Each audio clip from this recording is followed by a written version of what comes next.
So last week we started discussing the issue of buying and selling Aliyas, which is a minig in some shuls all week, all year round. And in many shuls, it's on Simchas Torah, Taharesa. So we discussed what is the nature of the heter. What do we need a heter for? Because at first glance it seems to be mekach u'memcha, business transactions, and we know there's a rabbinical prohibition to be involved in mekach u'memcha on Shabbos and Yontif. So what's the heter? What's the nature of the heter to get money for Aliyah? So those are, we explained, there are two schools of thought. One school of thought is Ein Achinam, it is mekach u'memcha. However, we have a principle b'makam mitzvah lo gozu d'Rabbanan. It's true, it's mekach u'memcha, but for the sake of a mitzvah, so therefore we don't lo gozu d'Rabbanan, like we find in other cases, like the Mordechai be'erev tavshilin. That's the trivia question. The only bracha you make on Wednesday, at least if you're in Chutz La'aretz, I guess if you're in Israel, it could be a Friday also, but you make it either on Wednesday or Thursday, if for the bracha on erev tavshilin. So the halacha is, if you don't make an erev tavshilin, then you can't cook on Yontif for Shabbos. So the Mordechai says, well, but let's say your friend made an erev tavshilin. So how about giving him the food, give it to him as a gift, and let him cook it, and it'll become his food. But the kasha is, how could you give it to him? You're making a transaction, transfer of ownership. That's what the Mordechai writes, B'makam mitzvah will gozu d'Rabbanan. We have other examples like that. So therefore, that's what some acronyms say. There's not a problem of selling Aliyas or buying Aliyas, because even though it is a quasi mekach u'memchar, but since it's makam mitzvah, so we permit it. And others say it's nothing, the Aruch HaShulchan, the Taz, it's nothing at all to do with mekach u'memchar. There's nothing of substance here. There's nothing here. There's no inherent value. What is an Aliyah worth? I guess what's the house worth? I guess it depends on what people are going to buy, but I guess you could do some different testing in terms of what it's worth. But an Aliyah, there's no inherent value, so therefore it's nothing to do with mekach u'memcha. So what it is, it's like a neder with tzedakah. Basically you're saying, I'm giving tzedakah on the condition I get this Aliyah. So either way, we know the minig is that people do buy and sell Aliyahs. Either the heter is mekach u'memcha, but it's sarach mitzvah, or it's a neder with tzedakah. So we gave last week a couple of nafkaminas. What's the difference?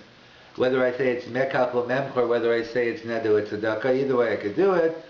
So we had some interesting cases. One was from Rabbi Yashav's son-in-law, Rav Zilberstein. He had a case where someone ran in the middle. They were auctioning off for the Aliyas, for Chassan Torah, and he walked in. There's an Israel Harnof, and they're up to 1,000. So he walked in, 1,000. Wow, 1,000 shkolim for Chassan Torah is a pretty good deal. They had academy. I guess, why is it so cheap? I don't care why. I want it. He bids 1,100 and he gets it. He's so happy, this and that, until he gets the bill in the mail, $1,100, not 1,100 shkolim. The shaila is, what is he chayav in? 1,100 shkolim or $1,100? So if you say it's midin neder, so we go to Yeredeya, and therefore he only has to pay 1,100 shkolim. That's all it's a neder with tzedakah. That's what I had in mind. It's the only thing that makes a difference. If it's in a mekach u'memcha, there's a halacha of mishalim hashenene, that the Gemara is a case where a father died and they're sitting shiva, I guess, in the house, and he has a couple of cows or sheep in the backyard. They get hungry, they make some lamb chops, some beef ribs, and then a week later the guy comes back and says, by the way, I'm looking for my cows. You mean the ones in the backyard? Oh, they were very good, by the way. But so the question is, so what do they have to pay? So they get mishalim hashenene.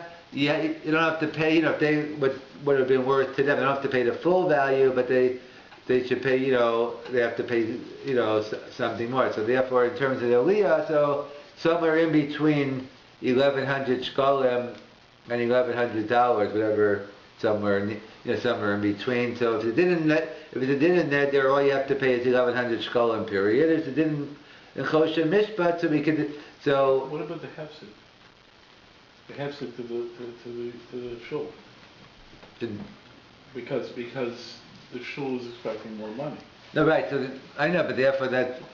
No, outside of that, there's a is somewhat of a You think of the guy, nezek and the hefset of the right? You're saying because the guy before because the guy who offered $900 before, right, it's more than 1,100 shkolim.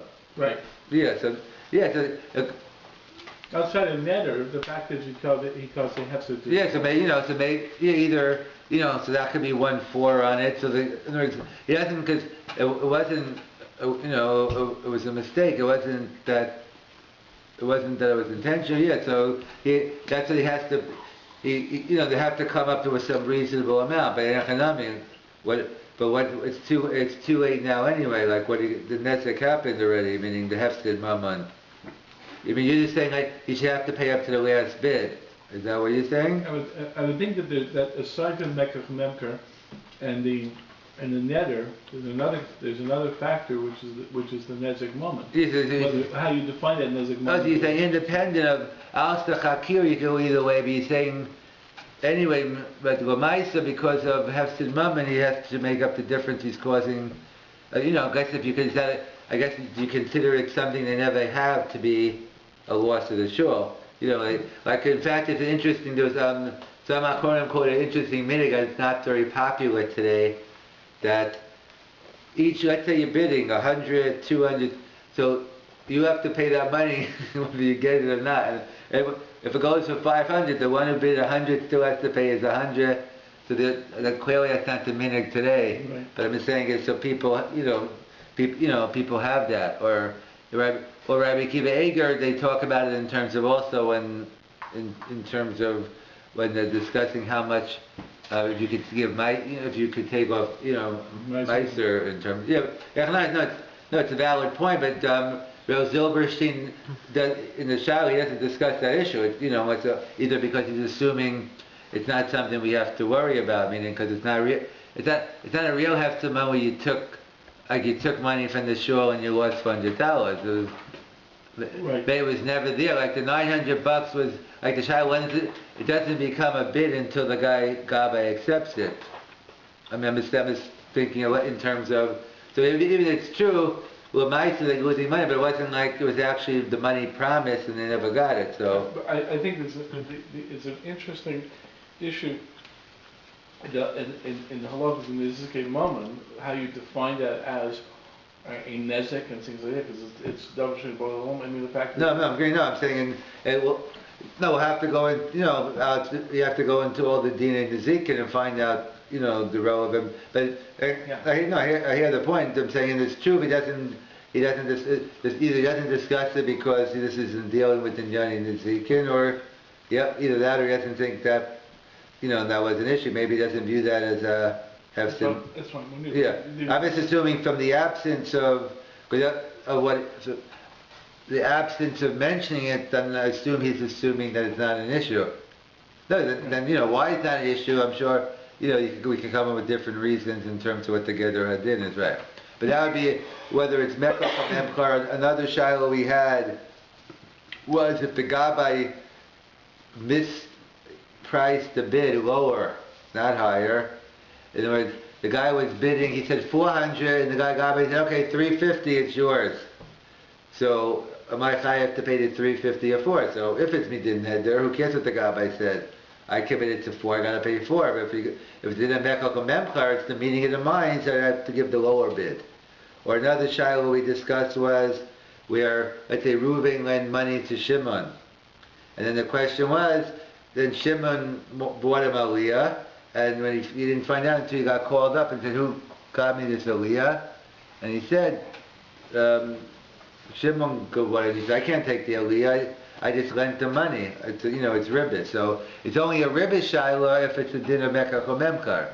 If it's a din of neder, it's nothing to do with the ribbis. It's a din the covenant already happened. You already called them up. So perhaps that would be another issue. The other shiloh we had was in the Or Sameach, a very interesting shiloh in terms of they bid. One person got shishi for the whole year. One got chazak for the whole year. So of course, I think the case was Vayakel Pekude. Rosh Chodesh, maybe it was in Parsha Shkolim. So they had 3 Sifrei Torah. So the question was, they're going to read the first 6 from Vayakel Pekude, then they're going to do, Rosh Chodesh, and then they're going to do Shkolim. So the question was, Shishi is Chazak in this case. So they asked the Or Sameach, what do we do? See, this says, B'Pashtus, it's very simple. You only can sell something once. The first person who bought it, he gets it. The second person, it's mean you can't buy something if it doesn't belong anymore.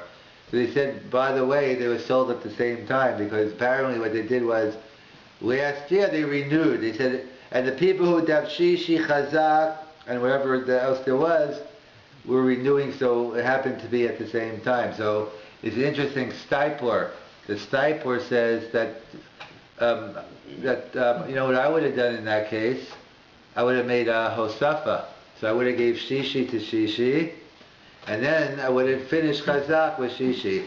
Why didn't the Or Sameach go for that? So apparently, it's a general discussion in the Achronim regarding any time you have a double parsha, Vayakov Pakude, or whatever the double parsha is, that you're supposed to split the parsha evenly, 3.5, 3.5, because not to embarrass one parsha over the other, and some even so. Then some Achronim say, I think the Rav was machbid not to have, you shouldn't have any hosafis. Some are machbid never to have hosafis, but in Vayakov Pakude they said you shouldn't have hosafa. Others say once you get the 3.5 in, you could bring it on in the second. You could have 25 hosafas in the second. Are they always split 3 and 3?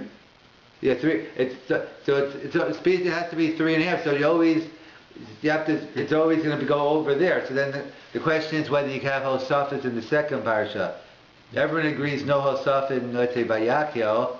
Some say you can't do it in Pekude either. Others say no, it's okay to add hosafas. So therefore, that's in the Kuda here. It's a double parsha.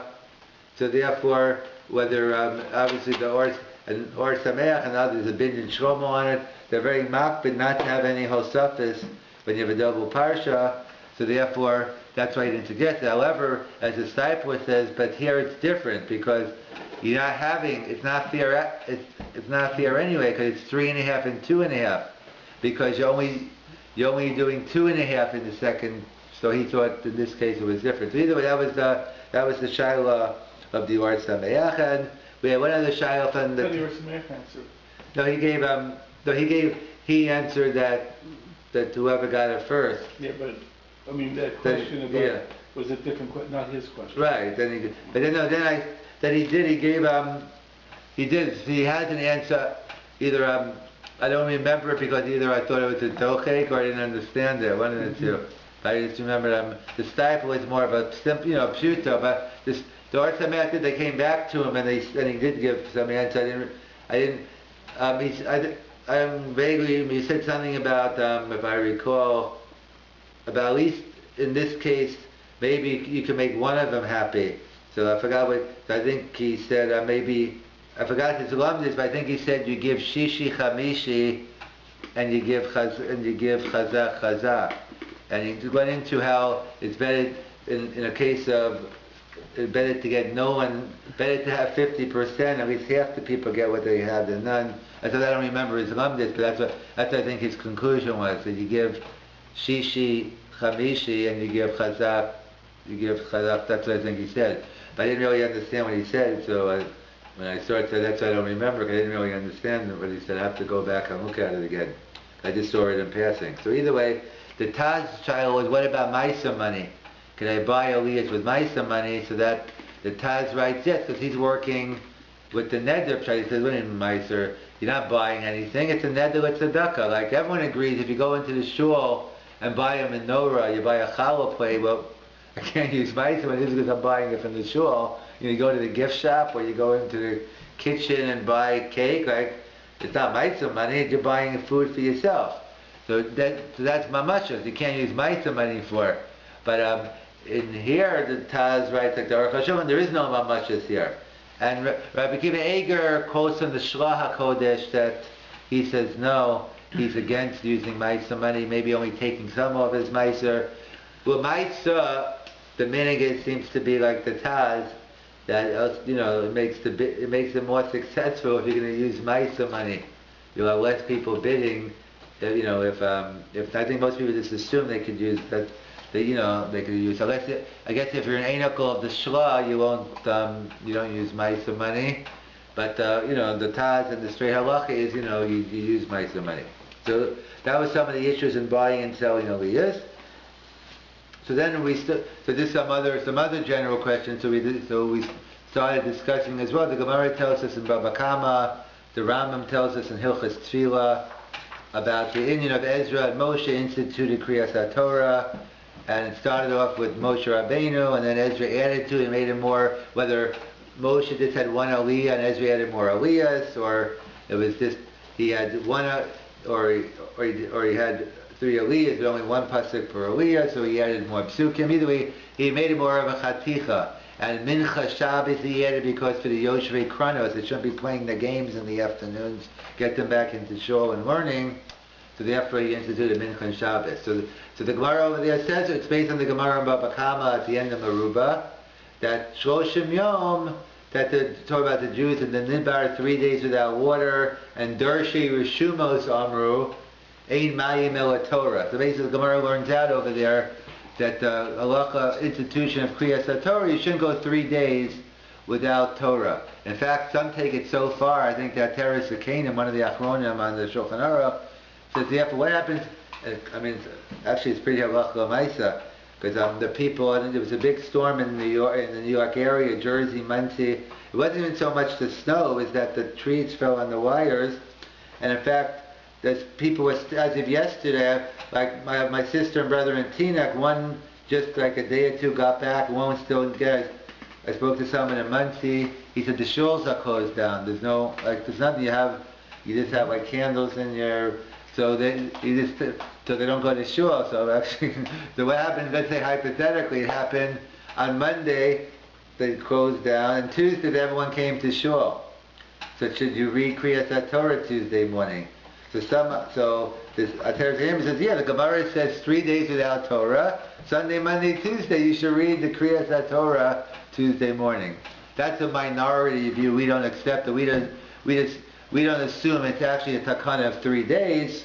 We assume they made a takana Monday and Thursday and Shabbos you can't just take out a Sefer Torah lane on Tuesday and Wednesday. In fact, there's a famous tshuva from the Netziv in the Meshav Dover. People used to ask questions from him all over, and he was in Volozhin. So I think the Shiloh was from Chicago, and they wanted to know. I don't know if they already did it, and if they wanted to know if it was a bracha of Atala, they should do it. It might have been already asked. I guess there was a machlokas among the Rabbanim in Chicago at a Sefer Torah ceremony. Could they take out the Torah? I guess it was a Sunday, I'm guessing. They wanted to take out the Torah and lane from it with the brachas. So I guess a discussion among the. So whatever they did, so they sent the tshuva, I guess after the post facto, to the Netziv, saying, do we do correct, so basically the Netziv says, no, bracha l'vatola, you can't take out a Sefer Torah, it's not against the terrorist game, it's not a din in 3 days, it's after the takana was Monday, Thursday, and Shabbos Mincha, you can't go ahead and lane, of course, you want to take out a Torah and read it without a bracha, okay, so Talmud Torah, you can find some other issue there. But in terms of making a bracha, he says definitely not to make a bracha. Interesting, we see the Vilna Gaon mentions that this is, so what about Monday afternoon? Let's say they couldn't get the minyan Monday morning, but they got a Monday afternoon for mincha. Would you be able to lane Monday afternoon? So that's what the Vilna Gaon points out. He thinks yes, and that why? Because he writes when the Gemara. Midin HaGemara, we'll get to this shortly, on a mincha tainis, we only had Kriyas HaTorah on mincha v'tainis. It wasn't during the time of the Gaonim, they added the same Kriya over again, they added it for Shacharis. So, how could they go ahead and add another Kriya? They said, no, it's the same day, it's on a Monday, so we see if you can read the same, we see the Vilna Gaon says we could read the same laning twice, so therefore, he doesn't have a problem with doing it in the afternoon, and it's probably, it was a day of Monday or Thursday, so, let's use that, perhaps maybe then, it'd be less of a shiloh if it was on a Monday or Thursday, or Rosh Chodesh on a Sunday, and it's a day of Kriyas HaTorah, so maybe, I'm not sure the Netziv would say it was a bracha of Torah. Now he's saying because he's being mashma that you can't create your own since it's Rosh Chodesh. So if that's the day, so there's more flexibility. It seems in the afternoon. That's also a discussion among the Achronim if it's limited to the morning or you could just go ahead, and read it. But that's based on the Gemara here that 3 days without Torah. So some take it to mean literally that 3 days, even Tuesday. We assume halacha no. We only lay on a day, which was a takana d'Rabbanan. We don't go ahead and lay on different days. In fact, that's what they point out on this Indian. There's a discussion in the Gemara in Gemara Megillah, then Chav Gimel, about whether mafter is ola l'minyan shiva or not. In other words, because this going back a step, we know there you have certain. The Mishnah says in Megillah you have 3 Aliyas during the week: 4 Rosh Chodesh Chol Hamoed, 5 on Yontif, 6 on Yom Kippur, 7 on Shabbos. In fact, that's the machlokas in the Gemara. Rabbi Yishmael and Rabbi Akiva, whether you switch around Yom Kippur and Shabbos. Rabbi Akiva's opinion is it's 6 on Shabbos, 7 on Yom Kippur. That's why you have a machlokas, which is the holiest day of the year, Shabbos and Yom Kippur.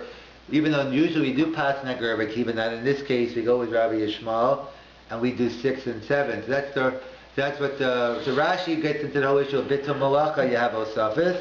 The Ran says that each day the number of Aliyas that signifies the Kedushas Hayom. So Shabbos, the Ran says you can only have Osafis on Shabbos, because if you have Osaf on Yontif, you'll turn 5 into 6, you'll turn it into Yom Kippur, etc. So the Ran says only by Shabbos. Tosas disagrees and says no, even on Yontif. And Pashtus, Ma'ikar Adin, we paskin even Shabbos and Yontif you can't have Osafis. It's just the chuvra of the Ran and only on Shabbos. But we have Osafis, as we'll see. Because that's what I'm getting into. So what about mafter? So the question is mafter ola minyan shiva or not, or minyan chamishi? In other words, is mafter count as part of the 7 or part of the 5 or not? That's a machlokas in the Gemara, whether mafter is ola or ain't ola. So the Gemara, going back and forth, the Gemara wants to bring a raya. Well, the Haftorah, the Gemara says, has to be the damile, has to be something relevant to the parasha we're reading. That's why the Gemara doesn't tell us which Haftorah, hence you have different minhagim. Svardim, Ashkenaz, you read different Haftorahs, because it's not one Haftorah being picked. So the Gemara talks about that we have to have 21 psukim in the Haftorah, because Keneged the Shiva Krua, because you have 7 Aliyas on Shabbos, 7 times 3 is 21, Yontif 5 times 3 is 15. That's why if you notice the Haftorahs on Yontif are shorter than the Haftorahs on Shabbos, because the Shabbos has to be a little longer. So the question is 7 mafter or is 8 mafter? So that's a discussion in the Gemara. So one of the rayas they want to bring is, well, the Gemara says 7 times 3 is 21. If according to the opinion, the mafter, that it's Shiva, it's 7 plus mafter, so it should be 8. It should be 8 times 3. We should be reading 24 psukim. The fact that we only need 21 psukim in the Haftorah, Keneged the Zayin Krum, tells me that mafter is included in the 7. So the Gemara says it's no raya. You can't bring me a raya from there. There's nothing doing. You know why we read the mafter? We only reading the mafter out covered at Torah. Really, we just want to get right to the Haftorah. We want to do Limud Nevi'im. But we don't want people equating Nach with Torah. We don't want people to think that Nevi'im and Ksura are on the same level. So if any time we read from Nevi'im, we always call them up for the Torah, so we should give cover to Torah. So therefore you can't bring me a raya from there. So Tosas asks a more obvious question. Tosas says, but what do you mean, why does the Gemara have to come on to the 24 psukim of that? They say simply, you know why Mafta doesn't count for the 24? Because it's just a rerun. It's a repeat. What do? We reread the last 3, 4, 5 psukim of the parsha. So that's why that nothing to do whether it's Olu or Shiva or not. The reason why we're not going to have any more psukim because there's no need to, because we're not adding it. It's part of the last aliyah. That's why he says, why didn't the Gemara just say that? Why didn't the Gemara just give a simple answer? It's a rerun. Why does it have to come on to Kavod Torah? So Tosfos answers that historically speaking, it was a different takana. Originally, Bisman HaGemara, they stopped 4 or 5 psukim before the end of the parasha, whatever the spot was, and they read Maftir. Maftir was something new.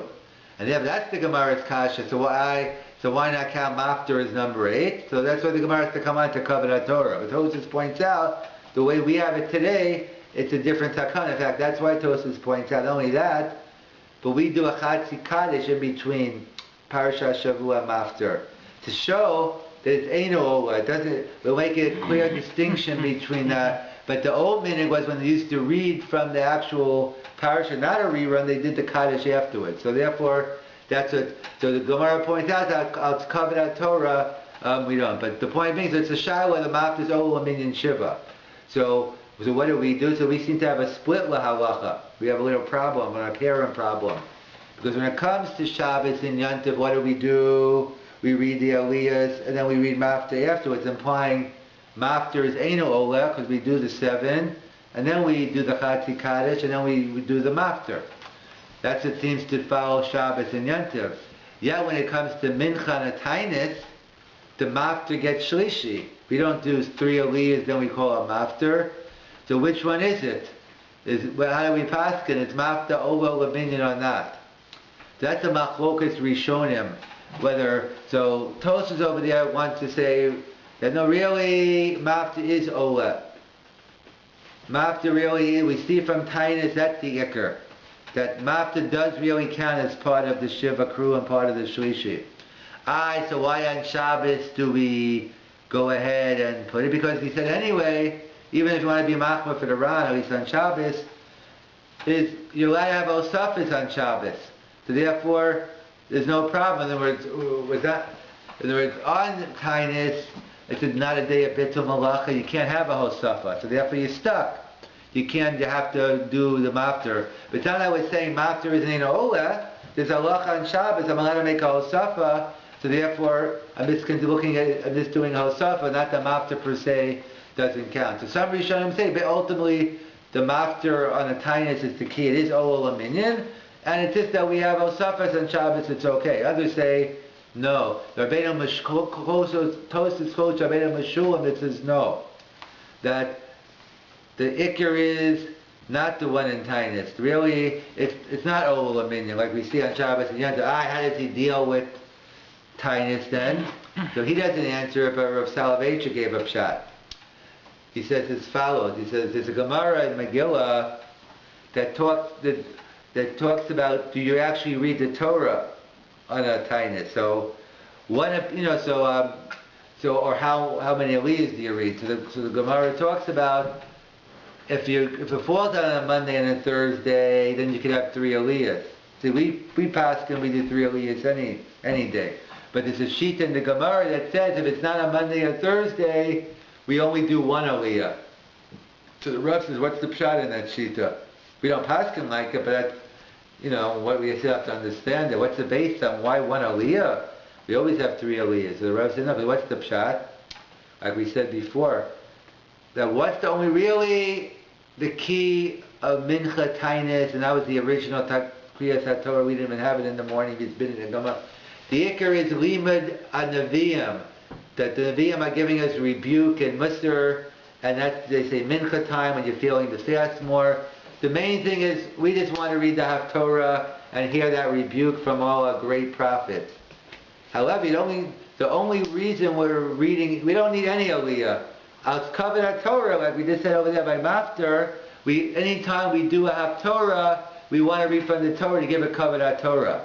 But so that's why, so you can't bring any rayas, he says, about being Maftir Ola Minyan. Really, there shouldn't be any Kriyas Torah. So of course there's no reason that you're just going to throw it in on the 3 or the 4th. That's how the Rav explains Rabbeinu Meshulam. That's in general that's a machlokes. We assume it seems me'ikar adin. We seem to paskin that Maftir, Maftir is Ola, meaning like we see in Tainus. But because we can have Osafis, well, according to the Ran only by Shabbos, according to others even on Yantiv, so therefore we rely on that we have a Hosafa, on Shabbos and Yantiv. But that's what we see, based on that. So it's interesting. So Rav and Shmuel at the end of the Gemara, also Gemara Megillah, in Bavel they changed also something else in Kriyas HaTorah. It used to be one person got an Aliyah in the beginning, and then that covered everyone went at the end. So Rav and Shmuel came along and said, you know what, each person's going to get an Aliyah. So, and in fact, that's why, so that's what the Vilna Gaon claims. That's why, even though it's true, the Mishnah says you have Osafas on Shabbos, he says that's why the minig of Agra and the minig of Yeshivas is not to have Osafas even on Shabbos. That was Bisman when there was this calling people up. It's a big deal. But if you're having extra brachas, so the Gra didn't think you should do it. So either way, so Rav and Shmuel made a new introduction to every person makes it. But the question is, was that a fundamental change in the nature of Kriyas HaTorah, or was it technical then? What do I mean, a fundamental versus technical? So basically, we basically viewed Kriyas HaTorah as one unit. There was only one bracha. Do I say now that each Aliyah is its own separate unit now? Well, the thing that really, it's the same one big unit. It's only that the Rav and Shmuel were onto it. People used to come early, people used to come late and miss the brachas.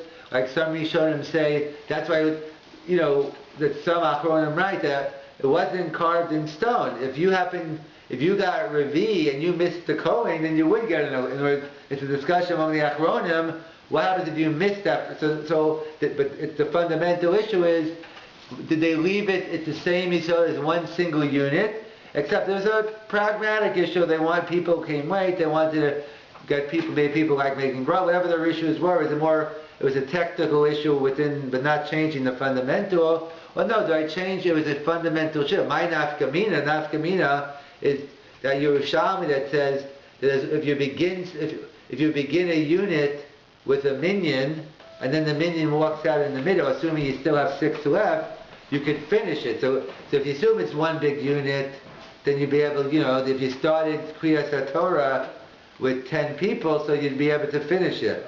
But if you assume each Aliyah is their own unit, so you'd be able to finish that Aliyah, but you have to, so L'mais the Achronim HaMachmir on that since it's a Shiloh, whether it's one unit, therefore if we don't have a minion, so if you need at least 6 to stay, but if they don't stay, you go about. That's the Shiloh. It's a fundamental issue in terms of Rav and Shmuel when they changed the Takana. Did they change the Takana?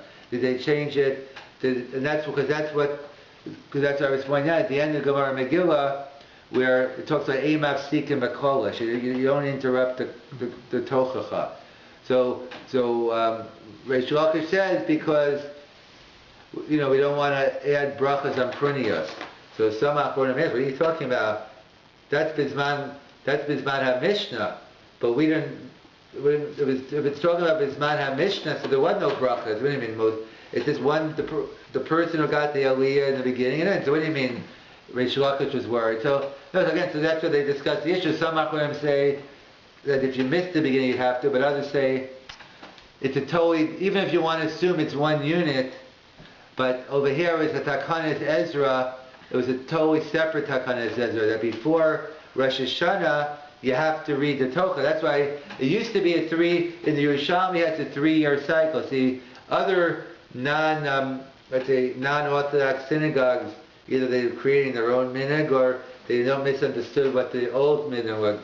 But what some shuls did, I don't know if they still do, is let's say Bereshis, they'll take 3 weeks to read, we'll split it into 3. So every 3 weeks, it's good to be married. It's a good way for Shtayim Mikra. I like that way, but that was never the minhag. The Yerushalmi is you never did that. Is basically you go ahead. You always. No, that's what they did do. But others shows that they read a third of Bereshis, then they go skip to Noah, then they come back. That was what they used to do. Is that they take 3 weeks for Bereshit, and after 3 years they finish the cycle. So we used to be making Simchas Torah every year, but it wasn't always that way. So Ezra made a separate takana that one has to hear. So that's why it requires a bracha.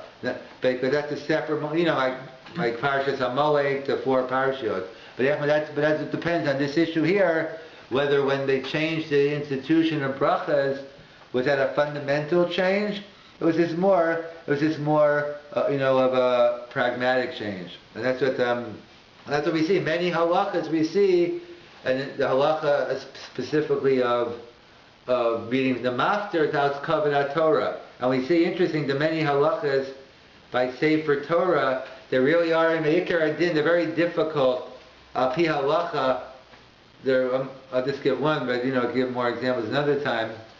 But that they really Pi halacha, there's not really any source. Yet we see, let's say for instance, the concept of fasting when the Torah falls down. So you're not going to find anywhere in the Shulchan Aruch. There's no halacha that if it's Sefer Torah falls down, you have to fast. You ready? The Magen Avraham talks about it.